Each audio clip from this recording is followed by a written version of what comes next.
All right, hello guys. Another chapter, another day. तो Aussie trader back है। हम आज डिस्कस करेंगे जनरली ओवरव्यू इंडिकेटर्स का। और इस मैं आपको जनरल थोड़ा एक kind of run down indicators का दूंगा, चार्ट पे ऐड कैसे करने हैं। उसके अलावा दो तीन एग्जांपल्स भी इंडिकेटर्स की दूंगा। प्लस आपको एक लिस्ट दूंगा जिन इंडिकेटर्स को हमने कवर करना है, और इंडिकेटर्स की रिप्रेजेंटेशन क्या है, और इंडिकेटर्स क्या क्या चीज़ करते हैं। और एक दो एग्जाम्पल भी देख लेंगे। फिर उसके बाद जो फर्दर वीडियोस हैं, जैसे कोर्स हमारा चलता आ रहा है कि ये इंट्रोडक्शन है, और फिर फर्दर मैंने हर इंडिकेटर को इंडिविजुअली एक्सप्लेन विद एग्जांपल्स किया हुआ है। उसके ऊपर एक शॉर्ट वीडियोस है, जैसे कि 5 minutes, 10 minutes, 15 minutes, depending on each and every one of those topics that we talking about. तो वो आपके लिए ज़्यादा आसान हो जाएगा उसको करने के लिए, फिर पिक एंड चूज। तो एनीवेज, मेरे नीचे सारे सोशल मीडिया हैंडल्स, मेरा नंबर, ग्रुप्स वगैरह है, डिस्कॉर्ड है, सब कुछ आपके पास अब तक होना चाहिए, and we are moving forward. तो इंडिकेटर ट्रेडिंग क्या होती है? जितने भी इंडिकेटर्स होते हैं ना, एक बड़ा सिंपल एग्जांपल है कि I mean indicator in itself एक बड़ा एक्सप्लेनेटरी वर्ड है। तो वो हम ना मैथमेटिकल फॉर्मूलाज के थ्रू चीज़ें बनी होती हैं। जैसे आपकी मूविंग एवरेज है, आप यहाँ पे देख सकते हैं, या आपकी रिलेटिव स्ट्रेंथ इंडेक्स है, या आपकी ट्रू रेंज है, एवरेज ट्रू रेंज है। ये इंडिकेटर्स सारे आपके ना कुछ रिप्रेजेंट करते हैं प्राइस के एक्शन को। लेकिन ऑफ कोर्स इंडिकेटर्स की एक बड़ी ड्रॉबैक, जो एक काफ़ी मेजर ड्रॉबैक है, वो लैगिंग होते हैं। तो आप इसको इंडिविजुअली अकेले नहीं यूज़ कर सकते, हमेशा कॉन्फ्लुएंस में यूज़ करते हैं। ये लैगिंग क्यों होते हैं? लैगिंग इसलिए होते हैं कि फॉर एग्जांपल अगर आपने किसी चीज़ की मूविंग एवरेज कैलकुलेट करनी है, तो आपके पास वो पूरा डेटा होना चाहिए। अब अगर मेरे पास इंडिकेटर, मैं फॉर एग्जांपल मैं डे के हिसाब से बात करता हूँ, टाइम फ्रेम में। अगर हमने मंडे, ट्यूसडे, वेडनेसडे, थर्सडे गुजर गया और फ्राइडे है, अब मैंने फ्राइडे को इस वीक की मूविंग एवरेज कैलकुलेट करनी है, एवरेज प्राइस। एवरेज प्राइस पे आते हैं, फिर मूविंग एवरेज पे आएंगे। एवरेज प्राइस, अब मेरे पास मंडे, ट्यूसडे, वेडनेसडे, थर्सडे की एवरेज प्राइस होगी। जब तक फ्राइडे का दिन क्लोज नहीं होगा, वो इन्फॉर्मेशन आएगी नहीं, तो मैं फ्राइडे की उसमें ऐड नहीं कर सकता। और जब तक वो ऐड करूंगा, बाय दैट टाइम वो दिन गुजर गया। और मार्केट की one of the major factor is कि चीज़ें प्राइस इन हो जाती हैं जल्दी। इसलिए हम लोग अपने एनालिसिस करके प्राइस एक्शन से नेक्स्ट मूव को या डायरेक्शन को एंटिसिपेट करते हैं, प्रोबेबिलिटीज पे जाते हैं कि हमारी ऊपर जाएगी प्राइस, नीचे जाएगी। तो लैगिंग इंडिकेटर्स का ये एक थोड़ा नुकसान हो जाता है कि आप उससे डिटर्मिन, ऑफ कोर्स एक्सपीरियंस आएगा तो ये यूज़ होते हैं, इन ये नहीं कि यूज़ नहीं होते, इनकी चीज़ें भी हैं, क्रेडिबिलिटी भी है। लेकिन वो हायर टाइम फ्रेम पे ज़्यादा बेहतर रहते हैं rather than smaller time frames. और इंडिविजुअली ऑन इट्स ओन नहीं करना चाहिए, हमेशा कॉन्फ्लुएंस, किसी भी चीज़ में कॉन्फ्लुएंस मैटर करती है। तो अब मूविंग एवरेज क्या होता है कि वो आपका साथ चलता है। मैं जनरली, मैंने आपको इंडिकेटर की ट्रेडिंग की एग्जांपल दे दी है, एक्सप्लेनेशन दे दी है। मैं आपको एक छोटी सी एग्जांपल दिखा देता हूँ। हम मूविंग एवरेज को ही फिलहाल रखते हैं, फिर एक्सप्लेन करके फिर बाकियों को भी थोड़ा कवर करेंगे। तो चार्ट्स पे आ जाते हैं। सबसे आसान तरीका, ऊपर जाएंगे, इंडिकेटर्स को क्लिक करेंगे ऐड करने के लिए। यहाँ पे अब एक चीज़ है कि ये जो बेसिक ट्रेडिंग व्यू की चीज़ें हैं ना, कि कैसे जानी है, कैसे ऐड करनी है, ये मैंने उसमें एक सेपरेट वीडियो है बनाई हुई है, उसके अंदर कवर की हुई है। तो आप उसको रेफर करें। जिनको नहीं आता, जिनको आता है वेल एंड गुड, जिनने देखा हुआ है कूडोज। तो we just gonna type in moving average. अब यहाँ पे मेरे पास बहुत सारे different types of moving average आ गए हैं। ठीक है, मूविंग एवरेज एक्सपोनेंशियल, जिसको ईएमए भी कहते हैं, एक सबसे स्टैंडर्ड बेसिक आपका इंडिकेटर है। हम इसकी सेटिंग पे जाते हैं ताकि लोगों की क्लैरिटी हो, किसी को कंफ्यूजन ना हो। इसलिए what I am gonna do is I am gonna make the line a bit thicker, और मैं इसका कलर थोड़ा प्रोमिनेंट कर देता हूँ। अपनी मर्जी है, जैसे मर्जी आपने रखना है। ये होता है 9, जो इस वक्त लेंथ है, ये 9, 10, 12, 13, 20, 50 डिफरेंट नंबर्स होते हैं। ये बेसिकली रिप्रेजेंट करता है आप कितने प्रीवियस पीरियड्स की मूविंग एवरेज निकाल रहे हो। हम सबसे सिंपल अभी 9 को रखते हैं, फिर बैक हमने अपना रिप्ले टूल सेलेक्ट किया। रिप्ले टूल सेलेक्ट करके मैं इधर तक कट कर देता हूँ, ये एग्जाम्पल देने के लिए आसान हो जाएगा। अब हमारा पीरियड है 9। 9 का मतलब है कि इस वक्त ये कैंडल मेरी, अगर ये एक्टिव कैंडल हो, इसका जो मूविंग एवरेज है, जैसे ऊपर आप देख सकते हैं कॉर्नर में इधर वैल्यू नजर आ रही है, ये है 2393.44। अब ये वैल्यू निकालने के लिए प्रीवियस 9, मतलब 1, 2, 3, 4, 5, 6, 7, 8, 9, इन 9 कैंडल्स का एवरेज है। जब नेक्स्ट कैंडल मेरी आएगी, ठीक है। इसकी निकालने के लिए प्रीवियस 9, तो 1 2 3 4 5 6 7 8 9, देखिए अब ये वाली मैं मिस करके फॉरवर्ड, तो आप साथ साथ शिफ्ट करते हो। अब होता क्या है कि जब आपकी मार्केट एक्टिव होती है ना, अगर हम इसको प्ले करके इसकी स्पीड मैं कर दूं थोड़ी स्लो, आपको थोड़ा ज़रा एग्जांपल दिखाऊंगा कि जैसे कैंडल अगर ये प्ले कर ले कि हाउ द कैंडल्स एक्चुअली, देखिए ना अभी साथ चेंज हो रही होती है, क्लोज के ऊपर वो क्लोज के ऊपर वो एक्चुअली शिफ्ट हो रही है, आपको जब प्राइस मूव कर रही होगी तो उसके साथ साथ ही चेंज होगी।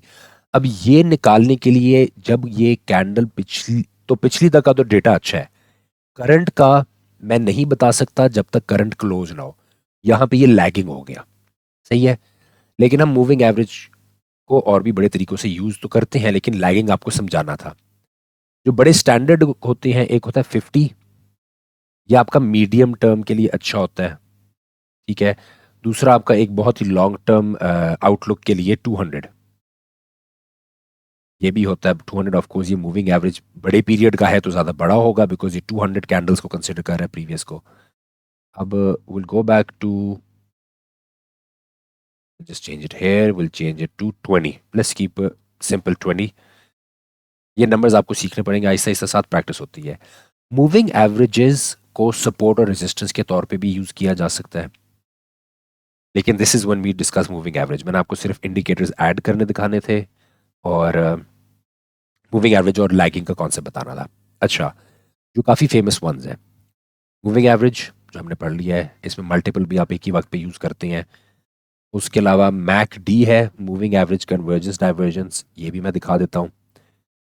रिलेटिव स्ट्रेंथ इंडेक्स है, relative strength index in itself is a very good indicator कि आपकी मार्केट इस वक्त बायस ज़्यादा स्ट्रॉन्ग है या सेलर ज़्यादा स्ट्रॉन्ग है, मार्केट में कंट्रोल किसका है। एटीआर आपकी एवरेज ट्रू रेंज जो है वो बताता है किसी भी एट एनी गिवन टाइम, जो आपने टाइम पीरियड सेलेक्ट किया है उस वक्त प्राइस की ट्रू रेंज। ये हमारे स्टॉप लॉसेस के काफ़ी काम आती है, ताकि हमें एक अंदाज़ा हो कि हम पिछले 1 घंटे 2 घंटे आधा घंटा 20 मिनट 4 दिन वट एवर हम टाइम फ्रेम पे ट्रेड कर रहे हैं, एवरेज प्राइस मूवमेंट कितनी हो रही है, तो उस हिसाब से हम अपने प्लेस कर सकते हैं stop losses. Even take profits भी सेट कर सकते हैं। ऑसम ऑसिलेटर्स होते हैं और बुलिंजर बैंड्स भी एक्सप्लेन करूंगा। सो इंडिविजुअली जो मेजर मेजर है, जैसे मूविंग एवरेज है, MAC T R S I, ये सारे इनके ऊपर ब्रेक डाउन वीडियोज़ हैं कोर्स के अंदर, फर्दर इसके अंदर। तो हम सिर्फ 2-3 को कवर करेंगे just to get an idea. आपको एग्जांपल दिखाऊंगा ट्रेड की और उसके अंदर किस तरह की ट्रेड्स बनती हैं, and then will move forward. तो इंडिकेटर ट्रेडिंग के अंदर हम पहले दिखाते हैं कि एक लीडिंग का, जिसमें मैंने आपको बताया था कि लैगिंग और लीडिंग में क्या होता है। कि लैगिंग में तो आपको मैं जैसे बता दी कि आपका हमेशा प्राइस थोड़ी पीछे गिर होती है, जो आपको प्राइस का वो दिखाता है, बिकॉज ऑफ द फैक्ट कि आप जिनके ऊपर रिलाई कर रहे हो उनको वो डेटा कलेक्ट करने के लिए आपकी करंट टाइम फ्रेम को एंड होना होता है। और जो लीडिंग होता है वो थोड़ा स्पेक्यूलेटिवली आप कर लेते हो, लेकिन उनका शॉर्ट टर्म कैलकुलेशन पीरियड होता है, तो उनकी देर वेरी, वो मूव में इशू ये आता है कि आप ओवर द ऑल जब आप मार्केट को देखते हो ना, जब आप बहुत शॉर्ट फ्रेम में देख रहे होते हो तो वो प्रॉब्ली 1 मिनट 2 मिनट 5 मिनट में, लेकिन जो ओवरऑल बिगर ट्रेंड है आप उसमें नहीं देख रहे होते, तो that's kind of leading you in a short कि हाँ भाई ये इस तरफ जा रहा है, लेकिन आप ओवरऑल में मिस कर देते हो, ठीक है। ये एक होता है, लेकिन मेन इशू जो हमें है वो है लैगिंग का होता है। अच्छा, ट्रेंड इंडिकेटर्स होते हैं, जैसे मैंने आपको बताया था मूविंग एवरेज है, एडीएक्स है। एडीएक्स इज समथिंग मैं पर्सनली यूज नहीं करता, नॉट दैट इट्स बैड, लेकिन मेरी स्ट्रैटेजीज में ये नहीं है। मूविंग एवरेजेस जैसे मतलब ट्रेंड बताता है, जो सपोर्ट रेजिस्टेंस बताता है, आप उससे अपनी ट्रेंड की रिवर्सल्स और उनको प्रिडिक्ट कर सकते हैं। लेकिन देन अगेन नथिंग इज 100%, ये एक प्रोबेबिलिटी बेस्ड होती है। मोमेंटम आपका बताता है आपकी प्राइस का या वॉल्यूम के थ्रू के मार्केट के अंदर जो अब मूव है उस मूव में कितनी स्ट्रेंथ है, कितनी स्ट्रेंथ नहीं है, क्या जो उसने मोमेंटम या उसने जो रिदम अपना कंटिन्यू किया हुआ है क्या वो अब कीप कर पाएगा या नहीं, या उसको गिर जाएगा। अब ये चीज़, इसकी मैं एग्जांपल भी आपको दिखाऊंगा, मैं जब करूंगा तो बताऊंगा। वॉलेटिलिटी इंडिकेटर्स, जैसे ट्रू रेंज है कि प्राइस कितनी वॉलेटाइल है, कितनी फ्लक्चुएशंस है प्राइस में, और बोलिंजर बैंड्स, बुलिंजर बैंड्स में भी, क्योंकि बुलिंजर बैंड्स का मेन कॉन्सेप्ट होता है कि एक आपकी मूविंग एवरेज होती है और फिर आपकी एक अपर और लोअर स्टैंडर्ड डिविएशन होती है कि उस मूविंग एवरेज से प्राइस कितनी ऊपर या नीचे स्टैंडर्ड डिविएट। स्टेटिस्टिक्स का काफ़ी एक कॉमन टर्मिनोलॉजीज हैं, मैथ्स के अंदर यूज़ होती हैं। तो वो आपको वॉलेटिलिटी बताती हैं कि भाई इधर से प्राइस फॉर एग्जांपल 100 पे जा रही है और स्टैंडर्ड डिविएशन आपकी 15 है, तो $15 ऊपर और $15 नीचे की रेंज एक बन जाती है कि इसके बीच में प्राइस ऊपर नीचे करेगी। इसमें भी फिर चैनल्स भी बनते हैं आपके। और वॉल्यूम इंडिकेटर्स तो as a name suggest is quite easy कि वो आपकी वॉल्यूम को बताते हैं, जैसे वॉल्यूम प्रोफाइल्स होती हैं, ऑन बैलेंस वॉल्यूम है, मनी फ्लो है, CMF जिसको कहते हैं, चाइकिन। लेकिन जो रिसेंटली काफ़ी ज़्यादा फेमस हुआ और जो काफ़ी ज़्यादा डिमांड में भी आई, उसके ऊपर काफ़ी ज़्यादा स्ट्रैटेजीज भी हैं और लोग प्रैक्टिस भी कर रहे हैं, उसको अप्लाई कर रहे हैं, वो आपकी वॉल्यूम प्रोफाइल्स है।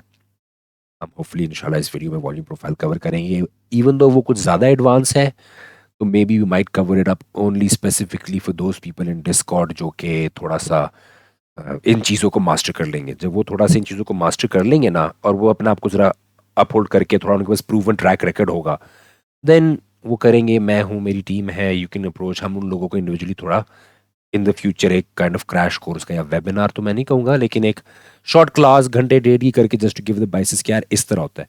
बट फॉर दैट आपने अपनी फाउंडेशंस पहले बनानी है। That's something for the future.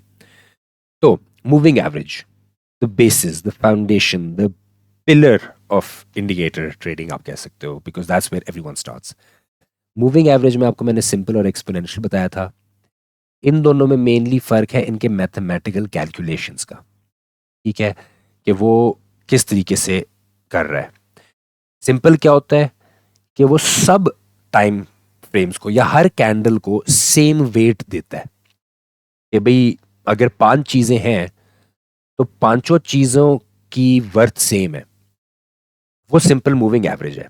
Exponential क्या करता है कि वो आपके जो मोस्ट रीसेंट होता है ना, उसको वेटेज ज़्यादा देता है। कि फॉर एग्जांपल फ्राइडे की, मैं अगर फ्राइडे पे हूं तो एक्सपोनेंशियल थर्सडे को ज्यादा वेट देगा, उससे कम वेनेसडे, उससे कम ट्यूसडे, उससे कम मंडे। और जो सिंपल है वो सारों को बराबर देगा। इससे फर्क क्या होता है? इससे फर्क ये होता है कि ईएमए इस लिहाज से अच्छा हो जाता है कि जो आपकी सबसे रीसेंट प्राइस एक्शन है ना, उसको ज्यादा कंसिडर किया जाता है, उसकी ज्यादा वर्थ होती है, मार्केट में उसको वेटेज ज्यादा दी जाती है। तो ये एक फर्क। और ईएमए इसलिए वन ऑफ द मोस्ट, ज्यादातर लोग ईएमए की तरफ ही यूज करते हैं। Simple is a very small community अब जो यूज करती है। तो what is a moving average? Moving average is a widely used technical indicator in the financial markets that helps smooth out price data over a specified period. जैसे मैंने कहा है time frames जो 9, 20, 100 की मैंने example दी थी, making it easy to identify trends and potential reversals. It is one of the foundational tools in technical analysis. तो indicator trading में ये जो example इसने दिए, हम इसको भी देख लेते हैं खुद, ठीक है, और fluctuations को देखते हैं। मैं quick switch to trading view। हमने एक तो किया था, अब हम एक और सिंपल मूविंग एवरेज का भी ऐड कर लेते हैं इंडिकेटर। तो मूविंग एवरेज सिंपल, अब ये ऐड हो गया। अब मैं फॉर द एग्जांपल मैं इसको 20 ही रखता हूँ और इसको हम टिक कर लेते हैं और इसको ब्लू ही रखते हैं। सो हमारी ब्लू लाइन सिंपल है, हमारी रेड लाइन एक्सपोनेंशियल है। अब ये देखें कि सेम पीरियड पे सेम पॉइंट पे दोनों में फर्क है, क्योंकि जो रेड है, जो एक्सपोनेंशियल है, वो सबसे ज़्यादा रीसेंट प्राइस को दे रहा है वेटेज। और जो ग्रीन है, जो ब्लू है, जो सबको दे रहा है, सॉरी रेड एक्सपोनेंशियल है, ग्रीन सिंपल है। प्राइस हमारी रिवर्स, प्राइस हमारी यहाँ से टर्न अराउंड हुई, डाउन ट्रेंड आया, प्राइस गिर रही है। So see how the moving average is also going down. इसकी रिस्पॉन्सिवनेस ज़्यादा तेज है इन कंपेरिजन टू सिंपल, क्योंकि यहाँ पे if I take out the brush, मैंने ब्रश को वो नहीं किया, मैं ब्रश को कर देता हूँ ये, और यहाँ से यूज़ करूँगा।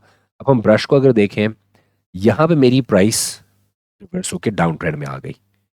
अब इसकी जो हमारी एक्सपोनेंशियल है वो इसको यहाँ पे आके रिएक्शन दे चुका है, यहाँ से ही उसके साथ फॉलो करना शुरू किया। लेकिन जो हमारी ये एक्सपोनेंशियल जो सिंपल है, वो अभी भी रिएक्ट नहीं किया उसने।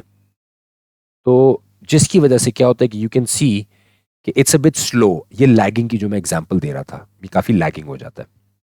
सही है। मैं अपने ड्राइंग्स को रिमूव कर देता हूँ। ये मैंने आपको एग्जांपल दे दी। सिंपल से मैं ज़्यादा रेकमेंड करूँगा एक्सपोनेंशियल यूज़ करना, तो हम सिंपल को हटा देंगे। Will come back to this. अब एक बड़ी simple strategy, even though exponential पे हम लगा रहे हैं, होता क्या है कि if you can see something, this is not a strategy जो भी आप इतनी उसको फॉलो करोगे, लेकिन एक एग्जांपल मैं सिर्फ दे रहा हूँ कि if I have a trend line going all the way here, इसको ज़्यादा बेहतर ये किया जा सकता है, what I do is pick a bar and मैं यहाँ पे बना लेता हूँ। डिले हेलोड का ठीक है। What I am expecting is कि यहाँ पे मैं देख रहा हूँ कि यार ये हायर हाई बन रहा है, मेरी प्रॉब्ली ट्रेंड लाइन कंटिन्यू कर सकती है। मैग्नेट ऑन, बल्कि मैं इधर रे यूज़ करता हूँ to make it simple. Then हम इसको थोड़ा सा इस तरह रख लेते हैं। ऑफ कोर्स अपडेट भी होती है साथ साथ। हम इसको थोड़ा सा आगे चलाते हैं। अब look at this, I am expecting an upward trend. यहाँ पे what you will see is, see how मैं अपवर्ड ट्रेंड तो एक्सपेक्ट कर ही रहा हूँ, लेकिन एट द सेम टाइम मेरी जो एक्सपोनेंशियल मूविंग एवरेज है वो एक रेजिस्ट बेस सपोर्ट फॉर्म कर रही है। जैसे मैंने कहा था ये ट्रेंड में सपोर्ट का काम भी दे सकती है। ये भी एग्जाम्पलरी नंबर्स हैं, इसमें दो तीन और कॉन्फ्लुएंसेस हैं जो ऑफ कोर्स मैंने नहीं ऐड की क्योंकि मैं विद द प्रैक्टिस उनको देख सकता हूँ वो पिन पॉइंट। लेकिन you have to not just rely on this, you need to add more things and work on it. Will improve our line, यहाँ से नहीं, will improve the line to make it a bit ये, because there's always a bit of pressure. See, this is now a much smoother line. Ab at this point, with such an engulfing candle, everything, I can expect the price to go up. Q, I have an uptrend. I have a support from EMA. I have an engulfing candle. We'll just keep on moving it forward and see how the price goes up. देख रहे हैं कैसे थोड़ा सा वो हुआ, नीचे आई and then goes back up. So how my EMA is acting as a support. This is where my entry points are. Another engulfing candle, और जहाँ पे ये बिल्कुल क्रॉस करती है, कितना परफेक्टली, मैं इसको थोड़ा ना फ्रंट पे ले आता हूँ। Is another way when you will actually learn visual order में, तो फ्रंट पे जब लाऊंगा तो I don't need to click it. How you see how the line, the trend line and the EMA are crossing, और वहाँ पे मेरी वो भी क्रॉस बनी है, क्या कहते हैं, बुलिश इंगल्फिंग। कॉन्फ्लुएंसेस मिल गई, I can go into a trade. अब मेरा रिस्क मैनेजमेंट और मनी मैनेजमेंट आती है कि how good I can trade and how can make good move, capture some moves. मैं इसी एग्जांपल उठा लूँ, अगर इधर से उठा लूँ ना, I need to get rid of the magnet. ये आपके 14 पिप्स है। गोल्ड के अंदर ये $14 की मूव है। गोल्ड में $14 की मूव बहुत बड़ी मूव होती है, अच्छी पोजीशन साइज के साथ। ये आपका समझ ले पूरे हफ्ते का भी आपने टारगेट को इसमें अचीव कर सकते हो। सही हो गया। तो this gives you an example of how you can use them in Confluence EMAs का। इसके अलावा बाकी स्ट्रैटेजीज हमने दो तीन और हैं जिसमें मल्टीपल EMAs हैं, वो एक डिफरेंट ब्रेकडाउन वीडियो में यूज़ की हुई है। मैकडी आ जाता है। अब मैं आपको जनरली ओवरव्यू दे रहा हूँ, इस तरह के फर्दर ब्रेकडाउन्स डिटेल बाकी वीडियोस के अंदर है, so you have to keep make sure to watch all those as well. MACD आपकी मूविंग एवरेज कन्वर्जेंस डाइवर्जेंस है, ठीक है। ये ट्रेंड और उसके मोमेंटम की रिलेशनशिप को देखता है यूजिंग टू एवरेजेस। आप वो बता देते हो। आप ये सेटिंग नॉर्मली जो स्टैंडर्ड सेटिंग आती है ना, 26 पीरियड EMA और 12 पीरियड EMA के डिफरेंस की, उस पे ही सेट होता है। ये आपके टाइम फ्रेम जो प्रीवियस कैंडल्स को कंसिडर करता है। So you trying to look at these two, आपके इधर नजर आएंगे, is where is my kind of more recent, एक शॉर्ट टर्म और लॉन्ग टर्म दो एवरेजेस के डिफरेंस को ये कैलकुलेट करके बता रहा होता है कि आपकी जो मार्केट का ट्रेंड है वो किस तरफ जा रहा है। Of course this is just a general overview, इसके अंदर डिटेल के अंदर कि what exactly it does, how it is, वो मैं सेपरेट वीडियो के अंदर डिस्कस किया हुआ है, आप उसको फॉलो करेंगे। RSI वेरी स्ट्रॉन्ग वन, अगर आप सिर्फ RSI भी मास्टर कर लो ना with a couple of other things, आपकी पूरी ट्रेडिंग प्लान इसके इर्द गिर्द बन सकता है। तो रिलेटिव स्ट्रेंथ इंडेक्स पहले इंडिकेट, इसके अंदर लेवल्स होते हैं, this goes from 0 to 100। 0 to 100 के अंदर जो स्टैंडर्ड एक है कि 70 इज वेयर, जहाँ से ऊपर अगर RSI आपका हो is considered as an overbought. Overbought मतलब कि बहुत ज़्यादा बाइंग हो गई है। अब मार्केट में मोमेंटम कम हो रहा है, मोमेंटम इंडिकेटर है, तो प्रोबेबली बायर्स का प्रेशर या बायर्स की वॉल्यूम गिरेगी। अब ज़्यादा इतने बायर्स मार्केट में नहीं है, यानी कि चीज़ की डिमांड कम हो रही है। इसी तरह जो 30 से नीचे का नंबर कंसिडर किया जाता है वो ओवरसोल्ड है, which is considered to be supply कम हो रही है, डिमांड बढ़ेगी, बहुत ज़्यादा बिक चुका है। ठीक है, जैसे एसेट में भी अंडर वैल्यूड, जैसे उसमें होता है ओवर वैल्यू। ओवर बॉट मतलब ओवर वैल्यू, लोगों ने प्रीमियम प्राइसेस पे किए हैं, अब लोग उस प्राइस पे करने को तैयार नहीं है, तो प्राइस फॉल करेगी। इसी तरह जब अंडर वैल्यू होता है, lot of people start buying it, and then people लोग कह रही है तो मैं बहुत सस्ता बेच रहा हूँ, I should be selling it for more, और फिर मोर कर करके प्राइस रिवर्स होके ऊपर चली जाती है। ये ओवर बॉट अंडर बॉट का कॉन्सेप्ट है। 30-70 एक स्टैंडर्ड है। लोग 80-20 में भी करते हैं, लोग 40-60 में भी करते हैं, वो उनकी स्ट्रैटेजी के हिसाब से है। मेरी रिकमेंडेशन है stay to 70-30, it is very tested and tried time numbers. सही है। अब मैं आपको इंडिकेटर एक दफ़ा दिखा देता हूँ। मैं पहले अपना ये वाला इंडिकेटर रिमूव कर लेता हूँ, साथ में मैं ये वाली लाइन रिमूव कर देता हूँ, and then we go to RSI। Simple. ये ज़्यादा जो स्टैंडर्डाइज होते हैं ना, जो बहुत कॉमनली यूज होते हैं, वो आपके इसमें बिल्ट इन होते हैं, you don't need to worry about those. ये मेरा RSI आ गया। ये देखें डॉटेड लाइन, इसकी राइट साइड पर नंबर देखना है, इस 30 और ये ऊपर है 70, और इसके बीच में जो ये पर्पल लाइन है, सेटिंग के अंदर येलो को कर देता हूँ off, because we don't need the that one mainly. This represents the RSI, the relative strength index. अब यहाँ पे हमारा ये overbought, overbought, so these are potential points of reversal. इसी तरह if you keep going back, ये middle में जो होता है ये 50 होता है, this is like the 50 is the middle average point, overbought, potential point of reversal. And if you keep going back in price and oversold का प्राइस हाई ना, हम हायर टाइम फ्रेम पे चले जाते हैं, विल मेक इट ईजियर। और मैं ये भी बंद कर देता हूँ बार रिप्ले।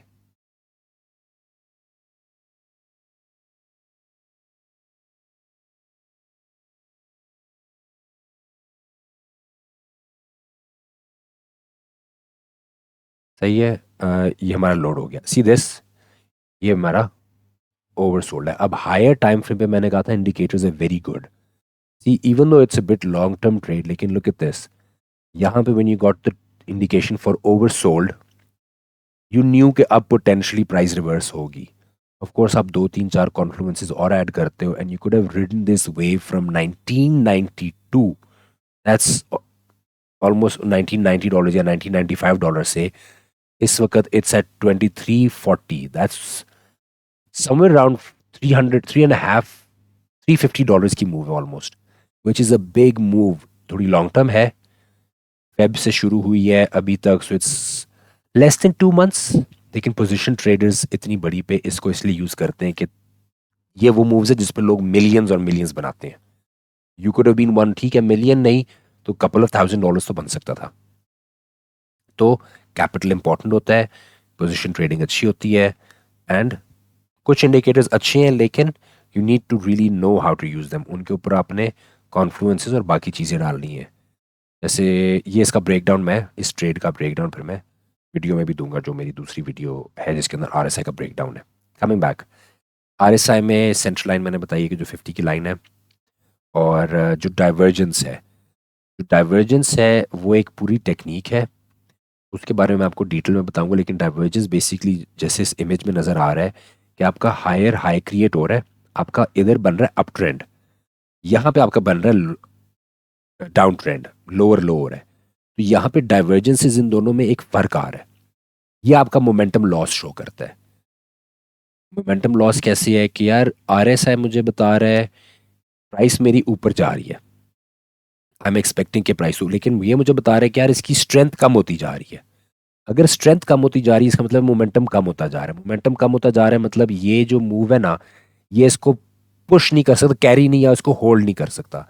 या आप एग्जाम्पल उठा लें, एक स्प्रिंटर की एग्जाम्पल है, एक बंदा अगर भाग रहा है और आप देख रहे हो कि यार वो कंसिस्ट, या गाड़ी की उठा लें, अब गाड़ी एक्सेलरेट करती है, गाड़ी को आप पेडल देते हो, शुरू में बहुत अच्छी तरह एक्सेलरेट करती है, उसका मोमेंटम होता है, लेकिन एक टाइम के बाद आके आपको लगता है कि यार मैं उतना ही पाऊँ अगर एक्सेलेरेटर पे दबाऊं, गाड़ी उस स्पीड से वो नहीं एक्सेलरेट कर पा रही, उसका मोमेंटम नहीं रहता। To keep that move going it's not easy. ठीक है, फिर गाड़ी एक पॉइंट पे आके टॉप स्पीड रीच करके रुक जाती है। ऑफ कोर्स प्राइस के अंदर तो वो टॉप स्पीड और वो कॉन्सेप्ट नहीं है या टॉप का, लेकिन ये सिर्फ कॉन्सेप्ट दिखाने के लिए कि आप जितना मर्जी पुश करो इवेंचुअली उसको थोड़ा स्लो हो जाता है, कि कांट कंटिन्यू, फिर वो ब्रेक लेता है, फिर प्राइस नीचे आती है, फिर वो अपना मोमेंटम बनाता है। इसलिए price moves in waves, fractal markets होती हैं जो हमने बात की हुई है। नेक्स्ट, अच्छा, अब इसके बाद जो हमारी बाकी इंडिकेटर्स हैं, just these are just typical examples मैंने आपको देने थे। These are very common ones, moving average और मूविंग एवरेज, मैकडी, आरएसआई, मैं बोलिंजर बैंड्स, एटीआर, इनके ऊपर ब्रेकडाउन वीडियोस हैं। So I am gonna have 5 breakdown videos with a couple of trade examples, a couple of strategies to give you an idea, और फिर हमारी indicator trading होगी, फिर हम उसको अपनी बाकी चीज़ों के साथ मिक्स एंड मैच करके एक ट्रेडिंग प्लान बना सकते हैं। सो इंडिकेटर ट्रेडिंग का मैंने ओवरव्यू दे दिया। Personally this is something a lot of people start with. आपने इस पर कंप्लीटली डेड सेट नहीं हो जाना। Price action is king. Price में that is one of the best ways to go when you can actually, rather than looking at the thing and waiting for something to happen, आप उसी वक्त को देख के फ्यूचर की probabilities predict कर लेते हो। तो फिर भी पोर्टफोलियो में कुछ स्ट्रैटेजीज मल्टीपल होनी चाहिए आपकी। ट्रेडिंग प्लान में हमेशा आपके पास होना चाहिए। कोई दिन प्राइस एक्शन स्लो होगा तो आप इंडिकेटर ट्रेडिंग यूज कर सकते हैं। We have to be ready for every kind of market. So ये आपकी ट्रेड इंडिकेटर में भी ऐड हो जाएगी। It's always good to know more, ताकि you have the edge, always having an edge. So I hope everything was clear, सब कुछ समझ आ गया है। कोई कन्फ्यूजन है, हैंडल्स और कम्युनिकेशंस आपकी मेरी आपके पास है। We can keep talking on this, we can discuss. Discord के अंदर हम सारे एक दूसरे की हेल्प करेंगे and we are all gonna become rich and wealthy together. ठीक है, so have a good time, learn, keep watching these videos again and again. Any confusions, you can contact me. And you guys have a good day, have a good night, and goodbye.